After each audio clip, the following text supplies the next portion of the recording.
नमस्कार, मैं डॉक्टर सुधा रानी वर्मा नेचुरोपैथ आयुष शक्ति हेल्थ टिप्स में आपका स्वागत करती हूँ। आज मैं आपसे बात करूँगी घुटनों की सूजन के विषय में कि घुटनों में सूजन क्यों हो जाती है, कार्टिलेज क्यों डैमेज हो जाती है और हम इसको पुनर्जीवित कैसे कर सकते हैं, सूजन को कैसे ख़त्म कर सकते हैं। पहले तो ये जान लें कि कार्टिलेज होता क्या है। तो कार्टिलेज एक कुशननुमा गद्दी होती है जो दो जोड़ों के बीच में होती है और उस पर जोड़ आराम से मूव कर सकते हैं। इसी तरह से घुटनों के बीच में भी कार्टिलेज होती है जिससे घुटने आराम से मूव करते हैं, आप उन्हें मोड़ सकते हैं, फैला सकते हैं। लेकिन जब कार्टिलेज डैमेज हो जाती है, उसमें प्रॉब्लम आने लगती है, तो घुटनों में सूजन और दर्द रहने लगता है। तो पहले ये जान लेते हैं कि कार्टिलेज डैमेज होने के कारण क्या होते हैं। तो कई बार ऐसा होता है कि बच्चों में खेलते हुए चोट लग जाती है या बड़े भी कभी कभी गिर जाते हैं, चोट लग जाती है, तो उस समय कार्टिलेज डैमेज हो जाती है। और कभी कभी हल्की फुल्की जब कार्टिलेज डैमेज हो जाती है तो वो कुछ सप्ताह में अपने आप ही धीरे धीरे ठीक होने लग जाती है। कभी कभी गंभीर चोट लग जाती है। जब गंभीर चोट लग जाती है उस समय जब कार्टिलेज डैमेज हो जाती है तो उसके लिए हमें इलाज कराना पड़ता है। और जब कभी सीवियर रूप से कार्टिलेज डैमेज हो जाती है उस वक्त फिर ऑपरेशन कराने की ज़रूरत पड़ने लगती है।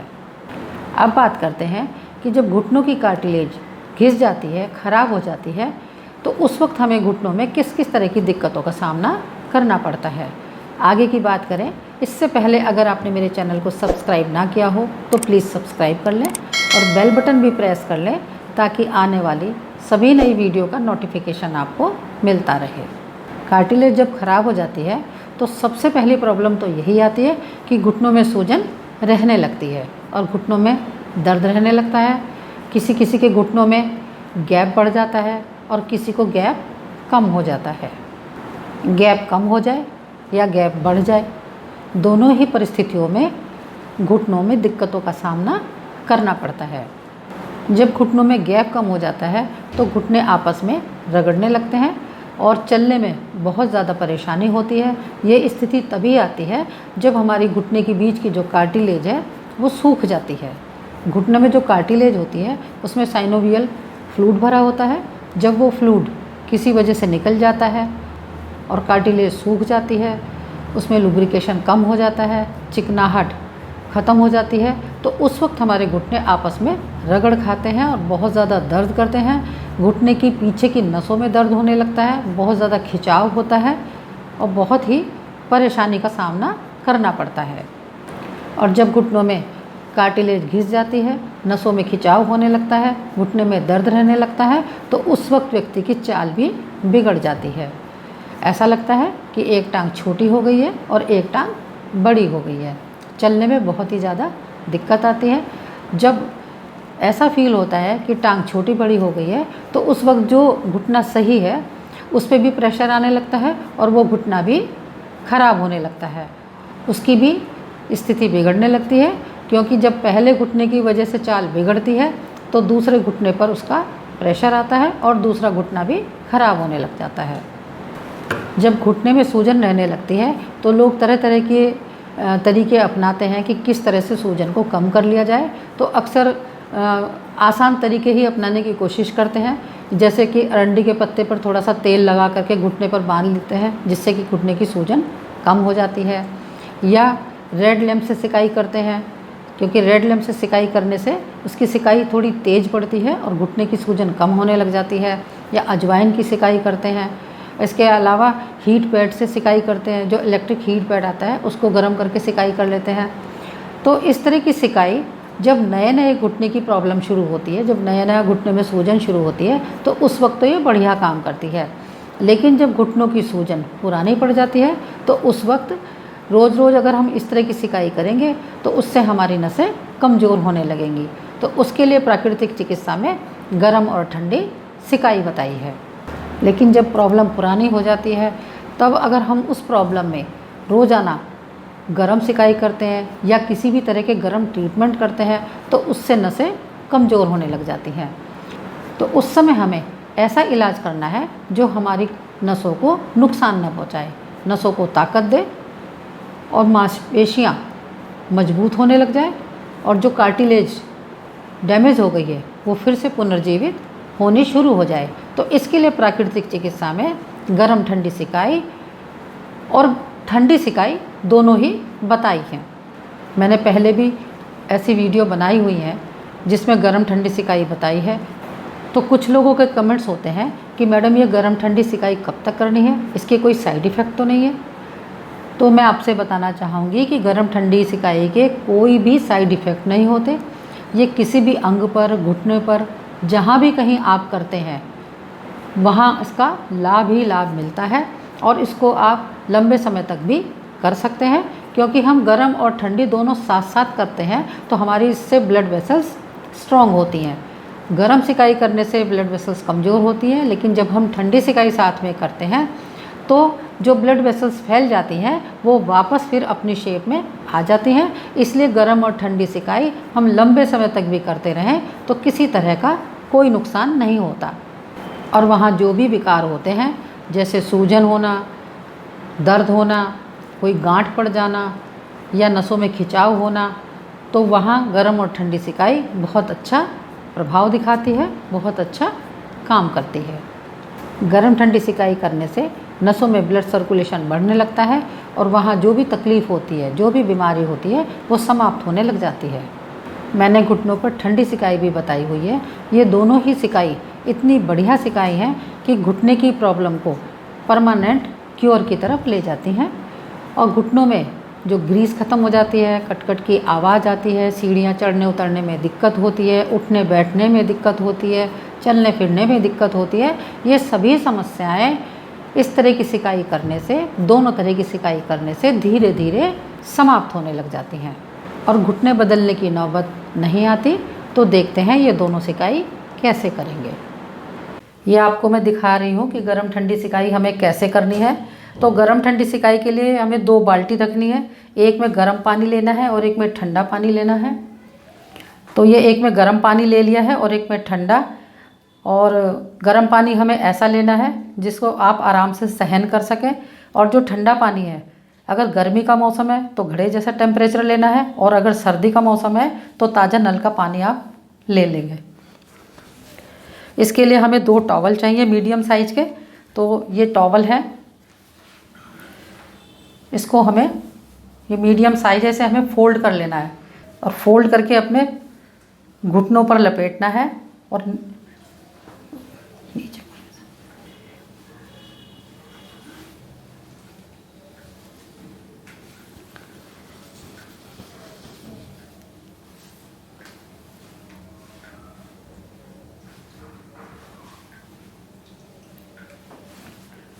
और इसको हमें थोड़ा टाइट लपेटना है जिससे ये फिट रहे। अब हमें जो चिकित्सा शुरू करनी है वो गर्म पानी से स्टार्ट करनी है और आप इस चिकित्सा को घड़ी देख के करिएगा। तो सबसे पहले हमें गर्म पानी डालना है। गर्म पानी हमें 3 मिनट के लिए डालना है। तो इसको स्टार्ट करते हैं। और अगर आपको पानी गर्म लगे तो बीच में आप इसमें ठंडा पानी भी मग में मिला सकते हैं। थोड़ा थोड़ा करके इसे पूरे घुटने पर फैलाना है।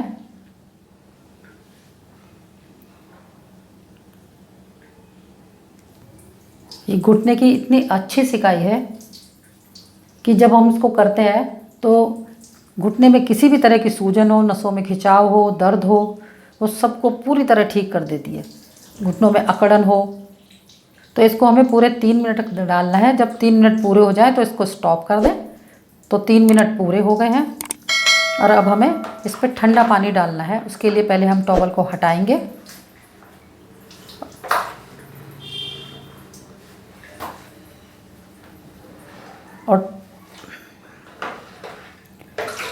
और ठंडा पानी हमें बिना तौलिए के ही डालना है।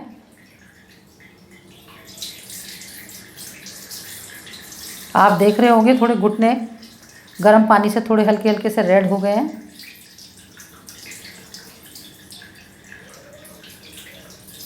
ये 1 मिनट पूरा हो गया है।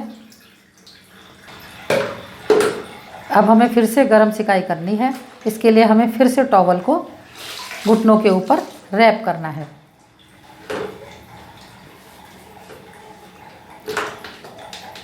अब हमें फिर से गर्म पानी डालना है 3 मिनट के लिए।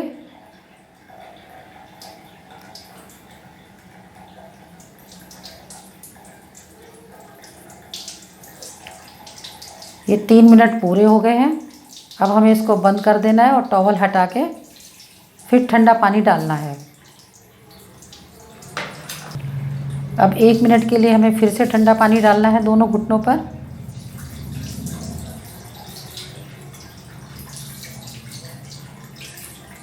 वैसे तो जिस घुटने में सूजन है आप उस पर भी सिकाई कर सकते हैं, लेकिन दोनों घुटने पे कर लें तो तकलीफ़ ख़त्म हो जाएगी, दूसरे घुटने में भी नहीं आएगी, इसलिए दोनों घुटनों पर ही करना ठीक है।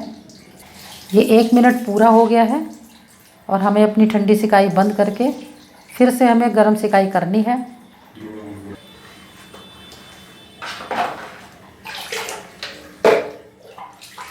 ये 2 राउंड पूरे हो चुके हैं, ये तीसरा राउंड है। हमें इस तरह से 4 राउंड करने हैं। 3 मिनट गरम, 1 मिनट ठंडा, 3 मिनट गरम, 1 मिनट ठंडा, इस तरह से 4 राउंड करने हैं। तो ये सिकाई मैंने आपको पटरी पर बैठकर दिखाई है बाथरूम में, और अगर आप पटरी पर बैठकर सिकाई नहीं कर पाते हैं तो आप कुर्सी पर बैठ कर के भी कर सकते हैं, और अपने पैरों को पटरी पर रख लें और ख़ुद कुर्सी पर बैठ जाएं और फिर सिकाई कर लें। ये केवल 2 मिनट की चिकित्सा है। तो जो नल में फ्रेश पानी आता है, जो बोरिंग वाला पानी आता है, उतनी ही ठंडक हमें इस चिकित्सा को करने के लिए चाहिए। और अगर आपके घर में बोरिंग वाला पानी नहीं है तो बाल्टी में भी पानी लेकर के इस चिकित्सा को किया जा सकता है। तो मैं ये दोनों ही तरीके आपको बताऊंगी। तो पहले मैं दिखाती हूँ कि नल से इस चिकित्सा को कैसे करते हैं। तो एक पटरी लेंगे और पटरी को नल के नीचे सेट कर लेंगे और पानी को खोल देंगे, और जिससे घुटनों के ऊपर 1 मिनट तक हम लगातार पानी डालेंगे। और ये पानी ज़्यादा ऊंचाई से नहीं डलना चाहिए ताकि आपको इसकी चोट पहुँचे। जब इसका 1 मिनट पूरा हो जाए तो दूसरा घुटना पटरी के ऊपर करेंगे, और जब इसको करते हुए भी 1 मिनट पूरा हो जाए तो नल बंद कर दें और अपने कपड़ों को पहनकर तेज़ रफ्तार से पार्क में टहलने के लिए चले जाएंगे। कम से कम 20 से 30 मिनट हमें पार्क में टहल कर आना है, ताकि जो हमारी टांगों में, घुटनों में ठंडक आ गई है, वापस से उसमें स्वाभाविक गर्मी आ जाए। अब मैं आपको बताती हूँ दूसरा ट्रीटमेंट कैसे करना है। तो बाल्टी में पानी लेंगे और पानी का टेम्परेचर इतना ठंडा होना चाहिए जैसे घड़े का ठंडा पानी होता है। इसके लिए फ्रिज की बोतल से ठंडा पानी इसमें मिक्स कर लेंगे और घड़े जैसा टेम्परेचर बना लेंगे। उसके बाद दोनों घुटनों पर 2 मिनट तक लगातार हम पानी को डालते रहेंगे। जब 2 मिनट पूरे हो जाएं तो खड़े होकर अपने कपड़े चेंज करें और पार्क में टहलने के लिए चले जाएं। कम से कम 20 से 30 मिनट हमें पार्क में टहल कर आना है, ताकि जो हमारी टांगों में, घुटनों में ठंडक आ गई है, वापस से उसमें स्वाभाविक गर्मी आ जाए। जो व्यक्ति बूढ़े हैं, कमज़ोर हैं, चल नहीं सकते, उनको ठंडे पानी में तौलिया भिगो के घुटने से लेकर पैर के पंजों तक 1-1 मिनट तक दोनों पैरों पर ठंडे तौलिए से पोंछ दें और फिर कंबल उड़ा करके लेटा दें। जब तक स्वाभाविक गर्मी वापस ना आए तब तक कंबल ओढ़कर लेटे रहें। अभी आपने देखा कि घुटनों पर सिकाई कैसे करिए। जब घुटनों पर सूजन बहुत ज़्यादा हो जाए, बहुत पुरानी हो जाए, तो उस वक्त आप 8-10 दिन के लिए रोज़ाना सुबह और शाम घुटनों पर गर्म ठंडी सिकाई करें। जब गर्म ठंडी सिकाई करने से सूजन कंट्रोल में आ जाए, काफ़ी कुछ दर्द ठीक हो जाए, आप चलने फिरने लायक हो जाएं, उसके बाद फिर आप ठंडे पानी से सिकाई करें। जब हम ठंडे पानी से घुटनों पर सिकाई करते हैं तो उससे हमारी नसें मजबूत होती हैं, घुटनों की ताकत बढ़ती है। तो इसलिए जब गर्म ठंडी सिकाई से आप कंट्रोल कर लें तो उसके बाद ठंडी सिकाई से ही उसको कंट्रोल करें। उसके बाद ठंडी सिकाई करने की ही आदत डालें और आप देखेंगे कि धीरे धीरे आपके घुटने इतने मजबूत हो गए हैं, इतने सबल हो गए हैं कि अब आपको घुटने बदलवाने की नौबत नहीं आएगी। जब आपने सोचा कि मुझे घुटने बदलवाने पड़ेंगे या डॉक्टर भी बार बार आपको कह रहा है घुटने बदलवाने पड़ेंगे, लेकिन अगर आपने ये दोनों काम करे तो आपकी थिंकिंग बदल जाएगी, आपके घुटने सही काम करने लगेंगे। तो मुझे उम्मीद है मैं आपको दोनों सिकाई का अंतर अच्छी तरह से समझा पाई होंगी, आप इसको समझ पाए होंगे। फिर भी अगर आपकी कोई क्वेरी हो तो आप कमेंट बॉक्स में कमेंट कर सकते हैं और मैं उसका सलूशन बताने की पूरी कोशिश करूँगी। आज की जानकारी यहीं तक। अगर आपको मेरी वीडियो पसंद आई हो तो मेरी वीडियो को लाइक करें और अपने रिश्तेदारों में, दोस्तों में सभी को शेयर करें ताकि वो भी इसका लाभ उठा सकें, क्योंकि आजकल घुटनों से बहुत लोग परेशान हैं। तो फिर मिलते हैं किसी नई वीडियो के साथ। नमस्कार, धन्यवाद।